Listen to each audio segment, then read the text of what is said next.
Hello, hello.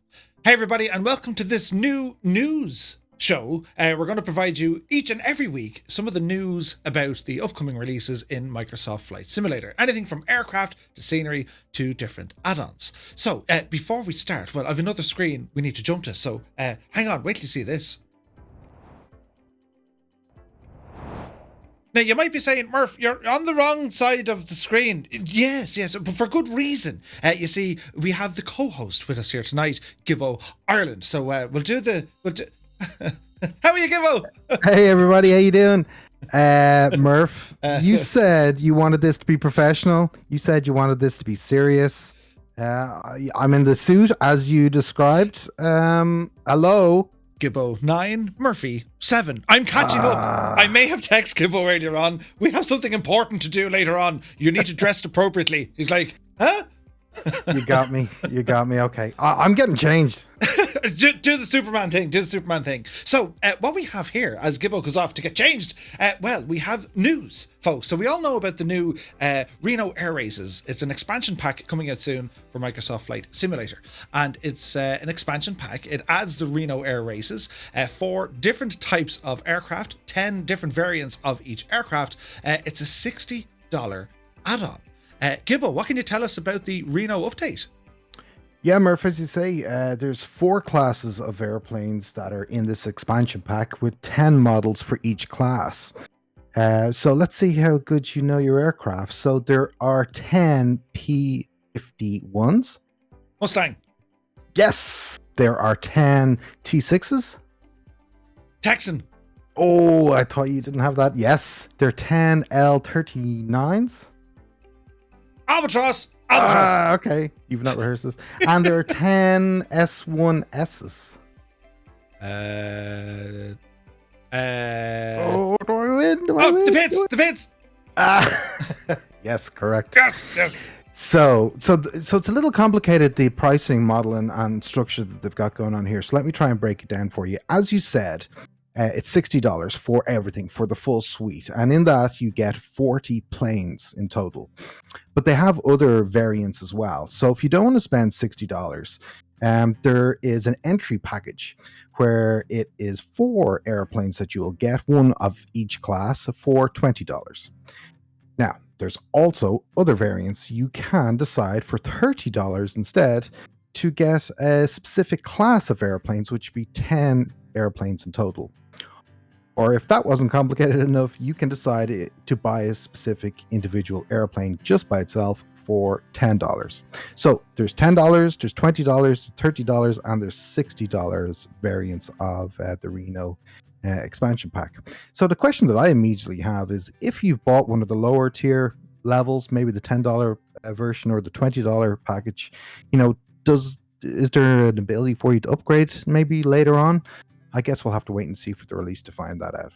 Yeah, and I think I was reading there, one of the interesting things, Asoba stated that if you only own one type of aircraft, say for example you buy the P-51 Mustang, well, if you don't own the others, you'll still get to see the others in the sim, which is huge news because it kind of gets rid of the whole generic models thing. Absolutely. I mean, we've been crying out for that, haven't we? The ability to see other aircraft that you may not own. So that's really exciting news indeed. Now, this is only so far, at least, for the expansion pack at Reno that this applies to. But nevertheless, it bodes well potentially for, it expanding beyond the Reno Air Pack. So exciting times. Now, speaking of which, with the Reno Air Pack, it includes the race. It's a fantastic new thing to do in the sim. But it's not just about the aircraft. They've also done some work on the scenery. Absolutely, yes. So Reno Airport itself has been totally revamped here too. Ooh. So it comes with unique scenery of the event, for the event, with the stands, huge crowds of people, racing related stuff, lots more. So Reno Airport itself will be quite an exciting scenery to have here too. Absolutely. It sounds fantastic. I'm really looking forward to this one. The next snippet of huge news that Microsoft and Asobo have released this week is about the Sim Update 7, and it coincides with the Game of the Year edition. Now, Game of the Year edition, as far as I know, that's like an award given to developers and publishers to actually create a Game of the Year edition. So what's going to be in this thing? Yeah, well, first of all, game of the year, isn't it a sim? It's simulator. Not a game, but maybe we don't go there. It's a simulator. Yeah. So similar to Reno, this is also being released on November 18th as well. And unlike Reno, it's for free, which is good. Oh, nice. So there's lots to tell you about here. So there's 5 new aircraft. There's 8 new airports across the US and Europe. There's DX12. And it's interesting actually how they've described this. They've called it early access to DX12. Now, I don't know if that means early adopter access, that you're one of the first ones to get it, or if it means it's an early build of DX12. Maybe it's work in progress. They haven't fully deployed it yet. So I guess we'll have to wait and see. But Murph, you like to think you're a bit of an expert on DX12. Tell us what you think that might mean for the sim. Putting you on the spot here, huh? So DX, right, okay. I'll try and put it into like Murphy spiel, right? So let's say, for example, the simulator is currently running DX11. So to visualize that, imagine a one-story building, a bungalow, a country cottage. And essentially the sim and its core engine operates within this one-story building. Meaning DX12 comes along, it technically puts a second floor on that building, increasing the headroom, which means to us, the sim can now process and like run a whole load of other stuff within its space. So the idea would be the sim will be able to handle more data without degradation to your frames. It's similar to, I think, what Laminar did bringing Vulkan on board. It just gives more headroom for developers to add things like more visual effects, more systems modeling, even some sounds. So yeah, really excited to see what that brings. Ah, okay. You explained that very well. Very Thank good. you, No, so looking forward to it. Also, there's a dev mode replay system being added here too. Now, Jorg has talked about this previously in the Q&A, and from what I recall, he said that it's the in-house replay system that they use. Now, look, those trailers that they create are awesome, so I'm looking forward to getting my hands on this for sure. But I remember he did say that it might be a bit rough and ready, a bit unpolished from a UI point of view, but certainly looking forward to that. That's the first replay system, of course, natively within the sim. Aside from that, there's also new discovery flights, new tutorials, new photogrammetry cities, and of course there's the Windows 11 stuff. So those blue POIs are being introduced as well. Now, isn't that just a copy of what us Irish people do at St. Patrick's Day? We paint everything green. Pretty much. Green pints, green faces, green rivers, you name it. Yeah, they're copying us. Come on, Jorg, be original, man. That was our idea. But I have to say, I do like it, though. I mean, it is pretty cool flying around some of these fantastic POIs, and they're all lit up blue. So yeah, it's interesting times ahead with the new Windows 11. But of all the things you've mentioned, you started with aircraft. What aircraft? Can you give us one of them? Yeah. So there's quite a few. There's Velocity, easy for you to say, and Velococopter. There's the Cub Crafters NX Cub. There's the Pitts Special S1S. There is the, I'm talking about burying the lead, there's the Boeing FA-18 Super Hornet. Nice. I mean, I thought we'd have to wait for the Top Gun release in May, I think, for that. So it's phenomenal that we're getting our hands on that. So excited. I can't wait. And when it comes to sim updates, this is sim update 7, and also with the Game of the Year edition, there's no mention of World Update 7, which is kind of interesting. Like, usually it used to be sim update, then World Update, and so on. What do you think of that? Yeah, you're right. I mean, that is the window that you'd expect World Update 7, so this clearly replaces it. I suppose it does lead you to the question, should perhaps the focus be moving towards bugs fixes rather than introducing net new content to each and every update? But would love to hear people's thoughts on that, quite honestly. Yeah, absolutely. So guys, let us know in the section below your comments. Should Asobo and Microsoft focus on squashing the bugs or continue to add new content? It's an interesting discussion to have. I know what I think, but and Murph, one last quick thing that's included here that I have left purposefully to last is that the Asobo are releasing the Pilatus PC6 Porter with this Game of the Year edition as well. So it'll be for free, which is phenomenal. But we also have a great release of the PC6 Porter from Milviz, of course, as well. So, do we want 2 of those in the sim? What do you think?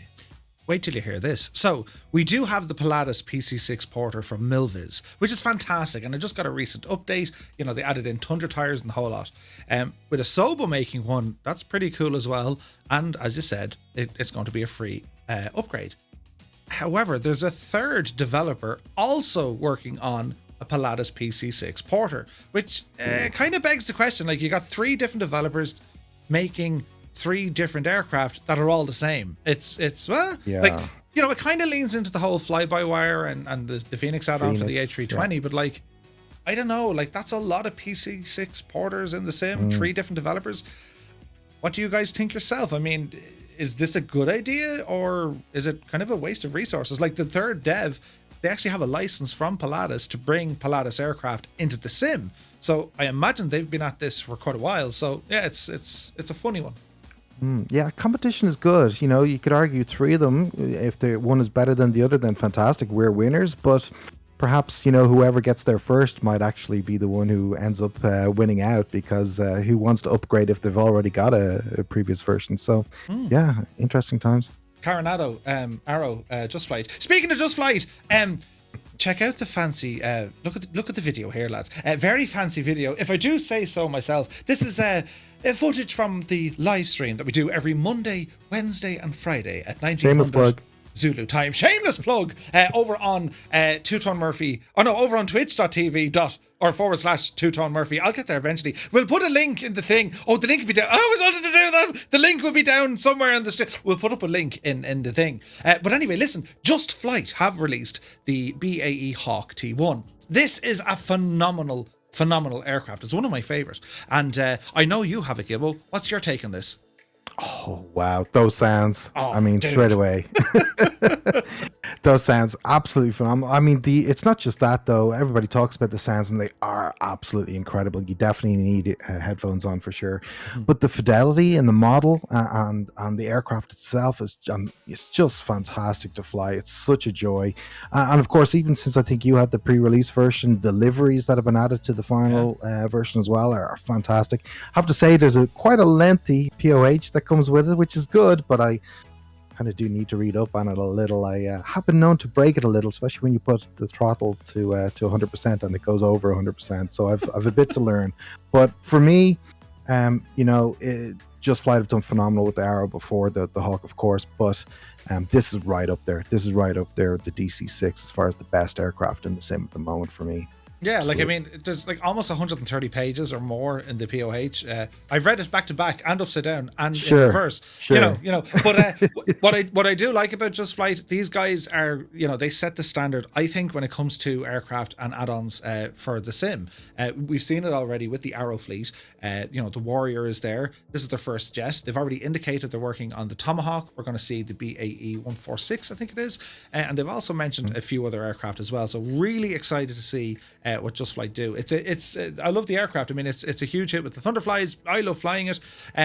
Interestingly enough, there is also a third-party mod available over on flightsim.to where they actually tweak some of the flight characteristics, which is interesting because I know Just Flight were probably getting themselves into position to react to the new sim update, which they're going to add in snap rolls and new fancy maneuvers and all this kind of stuff. So I think it's interesting that there is a freeware mod. We'll link it in the description below if you guys want to check it out. But I'm very confident that Just Flight, I mean, they're constantly developing their aircraft. I don't know how many patches or updates we've seen on the Arrow fleet. They're constantly working on them. So yeah, it's really, really exciting news for sure. Yeah, it's what is it? It's priced at about €40, I think. About 40 bucks, it cost me. Yeah. And for me, it's worth every penny. So the last bit of news that we have for this evening, this is huge now. Huge. Station announcer, right? This is absolutely massive news. This will change everything. Any scenes, part of any bills, part of any sims, the any lads, the I&I people. But they've only gone and released Kerry International Airport. Kerry, Ireland! What? Down in Farron 4, the kingdom, where an inch is a mile and a rose is a beautiful girl. Some notable Kerryman inventions would be a life jacket for a fish, a glass hammer, and a joystick. That's sad. Isn't Kerry Airport the one where the lady that checks you in is also the security guard, is also the baggage handler, is also the pilot? Norman is her name, there? but she also goes by the name of Norman on a Wednesday, whereby, yes, the baggage handler, ground crew, the pilot, the cabin crew, the ATC, but more importantly, is the person responsible for the key of the gate at the end of the taxiway that keeps the sheep on one side and the people on the other. But no, all joking aside, Kerry, it's an interesting airport.